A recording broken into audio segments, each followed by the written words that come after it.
آج 25 دسمبر ہے جی. آج بابا قوم بانی پاکستان قائد اعظم محمد علی جناح کا 149واں یوم پیدائش ہے اور پوری قوم کی جانب سے بابا قوم کو خراج عقیدت اور خراج تحسین پیش کیا جا رہا ہے. ظاہر ہے کہ انہی کی بدولت آج ہم آزاد فضا میں سانس لے رہے ہیں اور جو اس وقت قیام پاکستان سے پہلے جو مراحل گزرے اس کے اندر ظاہر ہے قائد اعظم کا اپنا رول تھا اور بڑا کلیدی رول تھا.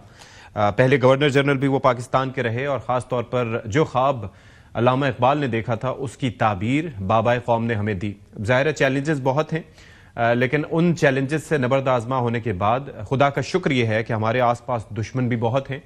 کچھ ایسے دشمن ہیں جو ہمارے ہمسائے ہیں ان کو تبدیل نہیں کر سکتے, کچھ ایسے ہیں جو دور بیٹھے ہیں لیکن سازشوں میں مصروف ہیں. لیکن اللہ کا شکر ہے کہ یہ پاکستان مملکت خدا داد آج ایک ایٹمی طاقت بھی ہے.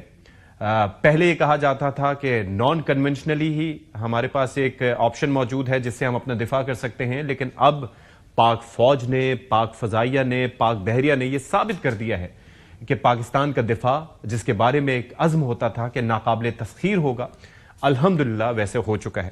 2025 اس اعتبار سے بھی بڑا اہم سال ہے کہ یہ وہ سال تھا کہ جب پاکستان کے اندر قابلیت اور صلاحیت تو موجود تھی لیکن جو مئی میں ایک جنگ ہوئی, اس جنگ میں پاکستان نے جس طرح سے رسپونڈ کیا, جس طرح سے اپنا ریزولو شو کیا, وزیر اعظم پاکستان کی قیادت میں, فیلڈ مارشل سید عاصم منیر کی قیادت میں, ایئر چیف کی قیادت میں, پاک بحریہ کی سربراہ کی قیادت میں, تو اس سے ایک جو دنیا کو میسج گیا, اس میسج سے آج پاکستانی جب بھی ملک سے باہر ٹریول کرتے ہیں تو ان کا سر فخر سے بلند ہوتا ہے.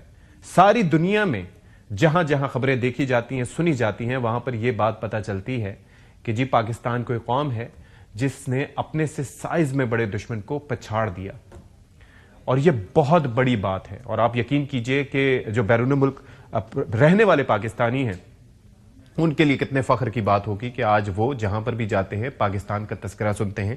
اور آج کل کی مثال لے لیجئے, مختلف میگزینز ہوں, مختلف نیوز پیپرز ہوں, اس کے اندر پالیسی شفٹ کی بات کی جا رہی ہے اور یہ کہا جا رہا ہے کہ طاقتور لوگ طاقتور لوگوں کو ہی پسند کرتے ہیں. ایسے لوگوں کو پسند کیا جاتا ہے جو باعزت ہوں, جو خوددار ہوں, جو اپنا دفاع کرنا جانتے ہوں. تو اسی وجہ سے جگہ جگہ اس کی بات ہو رہی ہے. ایک تو یہ چیز. دوسرا یہ ہے سیاسی معاملات پہ ذرا اگر ہم بات کریں تو اب مذاکرات کا کیا ہوگا, مذاکرات کس بابت ہو رہے ہیں جی. تحریک انصاف کے ساتھ کیا اس کے پاس آپشنز موجود ہیں کہ وہ مزاحمت کر سکے یا مفاہمت کرے, یا مزاحمت اور مفاہمت کے ساتھ ساتھ پھر احتجاج کی دھمکی بھی دے؟ اور اگر احتجاج کی دھمکی دے تو کیا احتجاج کے لیے لوگوں کو نکالنے کا ہنر اب بھی تحریک انصاف کے پاس باقی ہے, یا جو موجودہ قیادت ہے؟ پھر ایک مذاکراتی کمیٹی ہے جس کو خود تسلیم نہیں کرتے پی ٹی آئی کے اپنے لوگ اور کہتے ہیں یہ وہ لوگ تھے جو کہ دھوکہ دے کے گئے, جو پیٹھ میں چھرا گھونپ کر گئے, تو ان کی قبولیت کس طرز پہ ہوگی؟ اور پھر ایک جانب سے معافی کا مطالبہ ہے, دوسری جانب الیکشن کا مطالبہ, تو نہ جانے کیا کیسے ہوگا. اچھا اسد قیصر صاحب, اس معاملے پہ اور خاص طور پر یہ جو سارا پروسیس چل رہا ہے اس پہ کیا فرمانا چاہوں گا, ذرا آپ دیکھ لیں.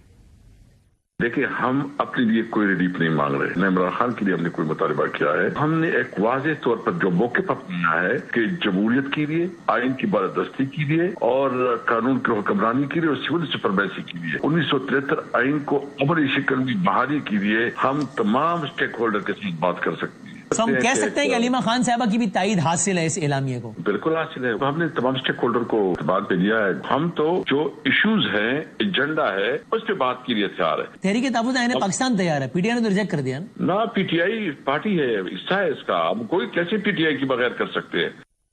اچھا ایک تو یہ بات ہوگی. دوسرا, یہاں پر علیمہ خان کی تائید کی بات کی گئی, لیکن جب ہم نے علی محمد خان صاحب سے بات کی تھی اور ان سے پوچھا کہ معاملات خراب کیسے ہوئے تو انہوں نے کیا فرمایا تھا, یہ ذرا سنیے. سیاسی قیادت جب اپنے لیڈر سے ملے گی تو وہ ان کو پراپر گائیڈ کر پائیں گے. وکلا ان کو کیسز کے بارے میں تو گائیڈ کر سکتے ہیں, فیملی ممبرز اور میٹرز کے بارے میں, لیکن جو آپ کی سیاسی قیادت ہے جو عمران خان صاحب کے ساتھ پچھلے 10-15 سال سے چلی ہوئی ہے, ان کو خان صاحب کی طبیعت کا بھی پتا ہے کہ کون سی وہ چیزیں ہیں جو آپ خان صاحب پہ منوا سکتے ہیں. بہت دفعہ ایسے ہوا ہے کہ ہم نے خان صاحب کو کسی چیز پہ منوایا ہے. اچھا جی, عطا تارڑ صاحب نے یہ جو مذاکراتی عمل ہے یہ کس بنیاد پہ شروع ہو سکتا ہے, اس بابت کیا کہا, وہ بھی ذرا دیکھیں. مذاکرات کی ایک ہی صورت ہے، پہلے معافی مانگیں، معذرت کریں، شرمندگی کا اظہار کریں اور کہیں کہ ہم دفاعی اداروں کے خلاف کیمپین نہیں چلائیں. جو باہر اکاؤنٹس آپریٹ ہو رہے ہیں، جو ملک کی سالمیت پہ سوال اٹھاتے ہیں، گالم گلوچ کرتے ہیں، ان سے اپنے آپ کو ڈس ایسوسیٹ کریں تو ٹھیک ہے، پھر بات کرتے ہیں اور معذرت کریں کہ جی ہم یہ غلط بیانیے پہ چل رہے تھے، ہم ایک اوور آل نیشنل ڈائلاگ چاہتے ہیں ملک کی بہتری کے لیے. اچھا، اور جو میں نے تذکرہ کیا کہ کیا یہ جو مذاکراتی کمیٹی ہے جو خط بھی لکھ رہی ہے کہ جی پیرول پر لیڈرز کو رہا کیا جائے، اس طریقے سے فیسیلیٹیشن کا کام کر رہی ہے، تو کیا اس نے موجودہ پی ٹی آئی کو اعتماد میں لیا ہے، جن کی بابت یہ کہتے ہیں کہ ان کو تو ابھی کچھ پتہ ہی نہیں ہے کہ سیاست کس طرح کرنی ہے؟ تو اس پر شفیع جان صاحب نے کیا موقف دیا تھا، وہ دیکھیے. فواد چودھری صاحب ہو گئے، عمران اسماعیل صاحب ہو گئے یا محمود مولوی صاحب ہو گئے، یہ وہ لوگ ہیں جنہوں نے عمران خان صاحب کو مشکل وقت میں چھوڑا. یہ وہ لوگ ہیں جنہوں نے مشکل وقت میں تحریک انصاف میں چھوڑا قوم پر. اب یہ کس مینڈیٹ سے یہ چیزیں آگے لے کے جا رہی ہیں، اس کا علم ان کو بہتر ہوگا. آل رائٹ جی.